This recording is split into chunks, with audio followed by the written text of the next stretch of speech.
Baik, perkenalkan nama saya Irgahana Jocelyn Daci dengan NIM 111024-235.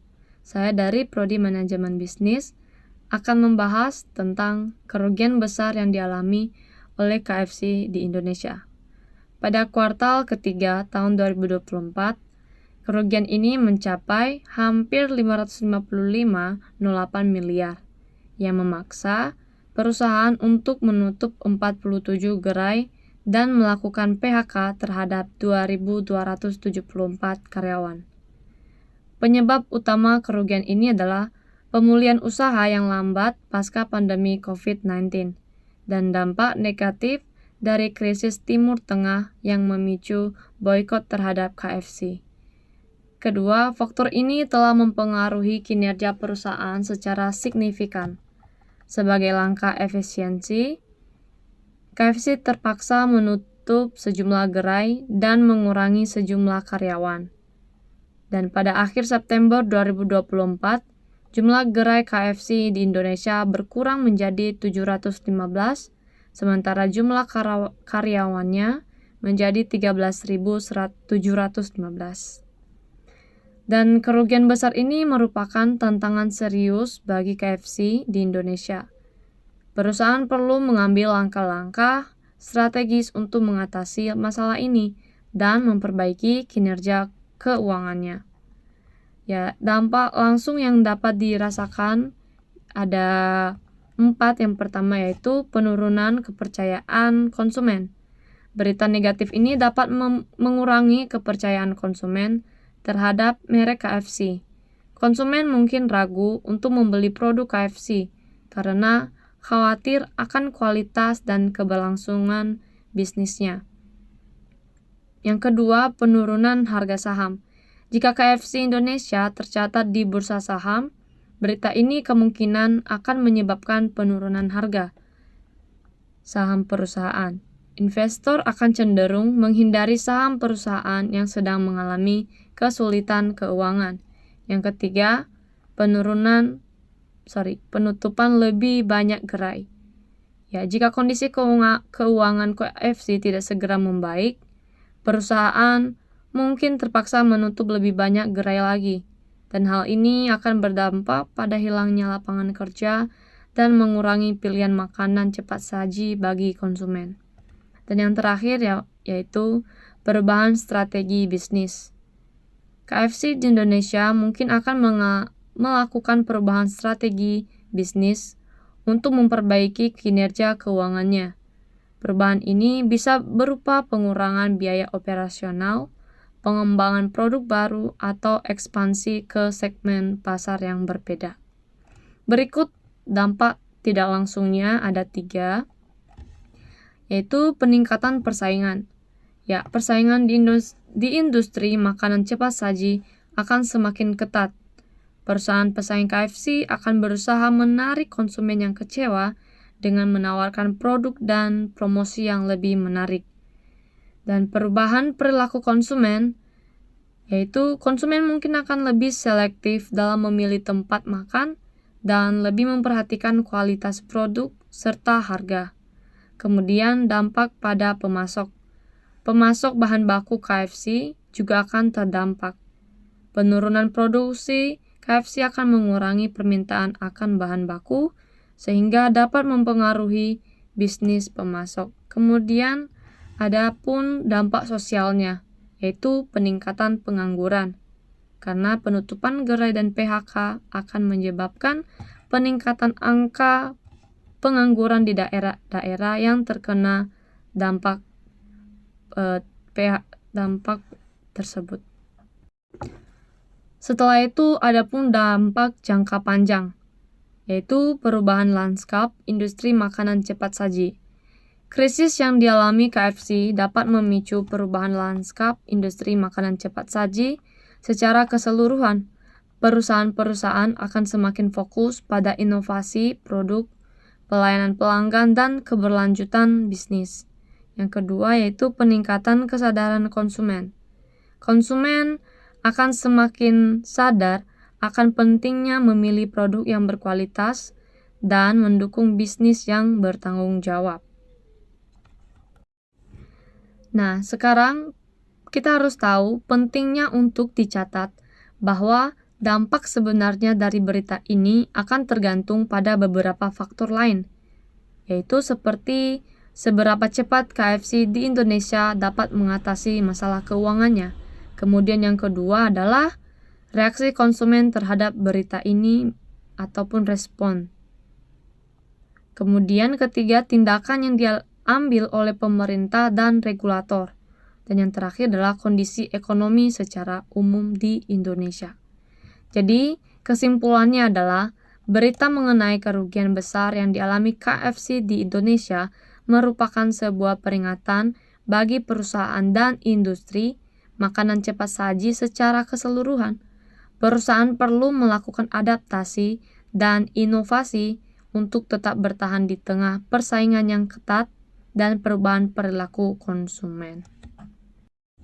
Di bagian ini kita akan membahas tentang dampak positif dan negatif bagi pesaing. Yang pertama, dampak positif bagi pesaing adalah peningkatan pangsa pasar. Dengan penutupan sejumlah gerai KFC, akan ada peluang bagi pesaing untuk menarik pelanggan yang sebelumnya merupakan pelanggan setia KFC. Yang kemudian, kedua, peluang ekspansi. Pesaing dapat memanfaatkan situasi ini untuk memperluas jaringan gerai mereka, terutama di daerah-daerah yang sebelumnya didominasi oleh KFC.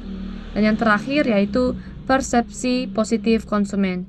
Jika pesaing mampu memanfaatkan momentum ini dengan baik, misalnya dengan menawarkan promosi menarik atau meningkatkan kualitas produk, maka akan terbentuk persepsi positif di mata konsumen. Ya, tadi kita telah membahas tentang dampak positif bagi pesaingnya. Sekarang kita akan membahas tentang dampak negatif bagi pesaingnya, yaitu peningkatan persaingan, adanya persaingan.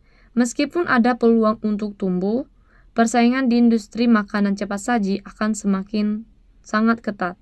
Pesaing harus siap menghadapi persaingan yang lebih sengit. Kemudian, peningkatan biaya operasional itu untuk menarik pelanggan baru dan mempertahankan pelanggan yang sudah ada. Pesaing mungkin perlu meningkatkan biaya operasional, misalnya untuk melakukan promosi yang lebih gencar atau meningkatkan kualitas produk. Kemudian, tekanan untuk mempertahankan kualitas. Suksesnya dalam menarik pelanggan baru akan membawa tantangan baru, yaitu bagaimana mempertahankan kualitas produk dan layanan agar pelanggan tetap loyal atau setia. Ya, sekarang kita akan membahas tentang faktor-faktor yang mempengaruhi dampak. Yang pertama ada strategi pesaing. Bagaimana pesaing merespons situasi ini akan sangat menentukan besarnya dampak yang mereka terima. Kemudian, kualitas produk dan layanan pesaing. Jika produk dan layanan pesaing lebih unggul, maka mereka akan lebih mudah menarik pelanggan baru. Kemudian, kondisi ekonomi. Kondisi ekonomi secara umum juga akan mempengaruhi kemampuan pesaing untuk memanfaatkan peluang yang ada. Contoh dampak konkretnya adalah peningkatan penjualan ayam goreng. Pesaing yang menawarkan produk ayam goreng serupa dengan KFC kemungkinan akan mengalami peningkatan penjualan. Kemudian percepatan inovasi baru. Pesaing mungkin akan lebih terdorong untuk mengembangkan produk baru atau variasi menu yang unik untuk menarik pelanggan. Dan yang ketiga adalah kolaborasi dengan pihak lain, yaitu beberapa pesaing mungkin akan melakukan kolaborasi dengan pihak lain, misalnya dengan influencer atau platform digital untuk meningkatkan visibilitas merek mereka. Jadi kesimpulannya adalah kerugian besar yang dialami KFC Indonesia yaitu memberikan peluang bagi para pesaing untuk tumbuh dan berkembang. Namun, mereka juga harus siap menghadapi tantangan yang lebih besar lagi. Siapa yang akan menjadi pemenang dalam persaingan ini akan sangat bergantung pada kemampuan mereka untuk beradaptasi dengan cepat dan memberikan nilai tambah bagi konsumen.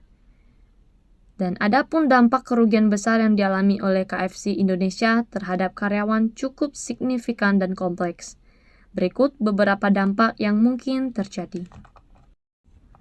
Yang pertama, pemutusan hubungan kerja atau juga bisa disingkat dengan PHK. Dapat paling langsung dan nyata adalah terjadinya PHK massal. Banyak karyawan yang kehilangan pekerjaan akibat penutupan gerai dan efisiensi biaya yang dilakukan perusahaan. Kedua, ketidakstabilan finansial. Bagi karyawan yang terkena PHK, mereka akan menghadapi kesulitan finansial yang cukup sangat besar. Mereka harus mencari pekerjaan baru dan beradaptasi dengan kondisi ekonomi yang baru. Kemudian yang ketiga adalah stres dan kecemasan. Selain masalah finansial, PHK juga dapat menimbulkan stres dan kecemasan yang sangat tinggi. Karyawan yang terkena PHK mungkin merasa tidak aman akan masa depan dan khawatir tentang bagaimana cara memenuhi kebutuhan hidup mereka. Kemudian ada dampak psikologis. Kehilangan pekerjaan berdampak negatif pada kesehatan mental karyawan. Mereka mungkin mengalami depresi, kecemasan, dan penurunan rasa percaya diri. Kemudian, kesulitan mencari pekerjaan baru, terutama bagi karyawan yang sudah bekerja cukup lama di KFC dan memiliki keahlian yang spesifik, mungkin akan mengalami kesulitan akan mencari pekerjaan baru yang sesuai. Kemudian, dampak pada keluarga. PHK tidak hanya berdampak pada individu saja atau seorang diri saja, tetapi juga pada keluarga mereka. Mengapa? Karena kehilangan penghasilan utama dapat menyebabkan masalah keuangan dalam keluarga dan mempengaruhi kualitas hidup keluarga secara keseluruhan. Betul. Nah, jadi itu tadi adalah dampak-dampak sebagaimana ataupun kesimpulan pada kerugian besar yang dialami KFC. Itu adalah contoh-contoh dampaknya. Ya, kemudian kalau seandainya ada dampaknya, kita akan memiliki upaya. Di sini kita akan membahas tentang adanya upaya mitigasi. Ya, upaya mitigasi. Untuk mengurangi dampak negatif PHK, perusahaan dan pemerintah dapat melakukan beberapa upaya seperti: pertama, program pelatihan dan penempatan kerja, yaitu menyediakan program pelatihan untuk meningkatkan keterampilan karyawan yang terkena PHK, sehingga mereka dapat lebih mudah mendapatkan pekerjaan baru. Kemudian, bantuan finansial. Memberikan bantuan finansial sementara bagi karyawan yang terkena PHK, seperti uang pesangon yang lebih besar atau program jaminan sosial. Kemudian, kolaborasi dengan perusahaan lain. Membangun kerjasama dengan perusahaan lain untuk membuka peluang kerja bagi karyawan yang terkena PHK. Yang keempat, program konseling. Menyediakan layanan konseling bagi karyawan yang mengalami kesulitan psikologis akibat PHK. Ya, faktor-faktor yang mempengaruhi dampak tersebut. Yang pertama, besarnya PHK. Mungkin semakin besar jumlah karyawan yang terkena PHK, semakin besar pula dampaknya. Kemudian, lama masa kerja. Karyawan dengan masa kerja yang lama cenderung akan lebih sulit mencari pekerjaan baru. Kenapa? Ya, mungkin pada saat dia bekerja, dia memiliki talenta pada saat itu, memiliki kemampuan di tempat tersebut. Jadi mungkin akan lebih dominan, sulit banget mencari pekerjaan baru. Betul sih. Kemudian keahlian dan pengalaman. Karyawan dengan keahlian yang spesifik dan pengalaman kerja yang luas cenderung lebih mudah mendapatkan pekerjaan baru. Ya, jadi kita seharusnya tidak hanya punya keahlian yang spesifik doang, tetapi kita harus lebih banyak keahlian gitu, supaya kita kalau seandainya kita tidak bekerja sebagai ini, kita bisa bekerja sebagai itu. Ya, oke. Kemudian dukungan sosial. Dukungan dari keluarga, teman, dan komunitas dapat membantu karyawan yang terkena PHK untuk mengatasi kesulitan yang mereka hadapi. Jadi di sini sangat berarti bahwa dukungan oleh keluarga, teman maupun orang-orang yang dekat kepada kita itu sangatlah berarti supaya kita lebih semangat lagi untuk mencari pekerjaan. Jadi kesimpulannya adalah PHK akibat kerugian perusahaan merupakan masalah yang kompleks dengan dampak yang sangat luas. Selain dampak finansial, PHK juga dapat menimbulkan masalah psikologis dan sosial. Oleh karena itu, perlu adanya upaya bersama dari berbagai pihak untuk mengatasi masalah ini dan memberikan dukungan kepada karyawan yang terkena dampak tersebut. Di sini kita akan membahas juga kemungkinan KFC bangkit kembali. Mengapa? Pertanyaan, apakah KFC bisa bangkit kembali setelah mengalami kerugian besar? Pertanyaan yang sangat menarik. Jawabannya tidak mutlak. Ya, dan tergantung pada beberapa faktor. Yang pertama, kecepatan dan efektivitas strategi pemulihan. Seberapa cepat KFC bisa merumuskan dan melaksanakan strategi pemulihan yang efektif akan sangat menentukan. Ini termasuk perbaikan kualitas produk, efisiensi biaya, inovasi menu, kemudian peningkatan layanan pelanggan. Kemudian respon konsumen. Di sini menceritakan bahwa seberapa cepat kepercayaan konsumen bisa dipulihkan juga menjadi faktor kunci utama.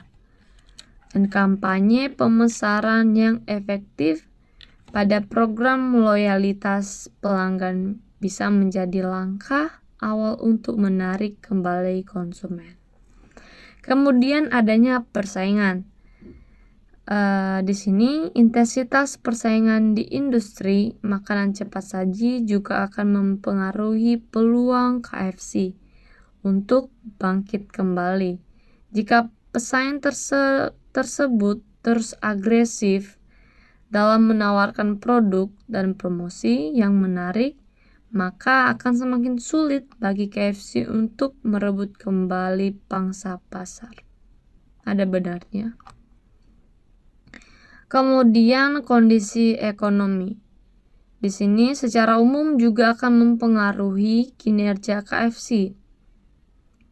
Jika kondisi ekonomi membaik, maka peluang KFC untuk bangkit kembali akan semakin besar. Nah, itu adalah faktor-faktor kemungkinan KFC bangkit kembali. Nah, di sini adalah faktor-faktor yang mendukung KFC bangkit kembali. Yang pertama, merek yang kuat. KFC memiliki merek yang kuat dan sudah sangat dikenal oleh masyarakat. Ini merupakan aset yang berharga yang bisa dimanfaatkan untuk melakukan pemulihan. Benar. Pada saat kita percaya pada produk tersebut, tetapi pada saat tutup, kita mungkin akan beralih dengan yang lain. Tetapi pada saat produk tersebut dijual kembali, maka pasti kita akan membelinya. Betul tidak? Betul. Kemudian jaringan distribusi yang sangat luas. KFC memiliki jaringan gerai yang luas, yang bisa menjadi keuntungan dalam menjangkau konsumen. Kemudian, potensi inovasi, yaitu KFC memiliki potensi untuk melakukan inovasi produk dan layanan, sehingga bisa menarik minat konsumen baru. Oke, mungkin tadi kita telah membahas faktor-faktor yang mendukung KFC bangkit kembali. Sekarang kita akan membahas tentang faktor-faktor yang menghambat KFC bangkit kembali. Yang pertama, utang yang tinggi. Jika KFC memiliki utang yang sangat tinggi, maka akan semakin sulit bagi perusahaan untuk melakukan investasi yang diperlukan untuk pemulihan. Yang kemudian, perubahan perilaku konsumen. Perubahan perilaku konsumen yang semakin mengarah pada makanan sehat dan bergizi bisa menjadi tantangan bagi KFC. Betul. Kemudian munculnya pesaing baru. Munculnya pesaing baru dengan konsep yang lebih segar bisa semakin mempersempit ruang gerak KFC. Jadi, kesimpulannya adalah meskipun mengalami tantangan yang sangat berat, KFC masih memiliki peluang untuk bangkit kembali. Namun, keberhasilan KFC dalam melakukan pemulihan akan sangat tergantung pada kemampuan perusahaan beradaptasi dengan cepat, melakukan inovasi, dan membangun kembali kepercayaan konsumen. Jadi, apa yang ingin Anda ketahui lebih lanjut tentang peluang KFC untuk bangkit kembali? Kita akan membahasnya. Nah, jadi kita bisa memiliki pertanyaan dalam benak pikiran kita. Contoh seperti apa ya strategi yang bisa kita lakukan untuk membangkitkan KFC kembali. Kemudian, apa saja contoh perusahaan yang berhasil bangkit dari keterpurukan? Yang kemudian, bagaimana dampak pandemi COVID-19 terhadap industri makanan cepat saji secara umum?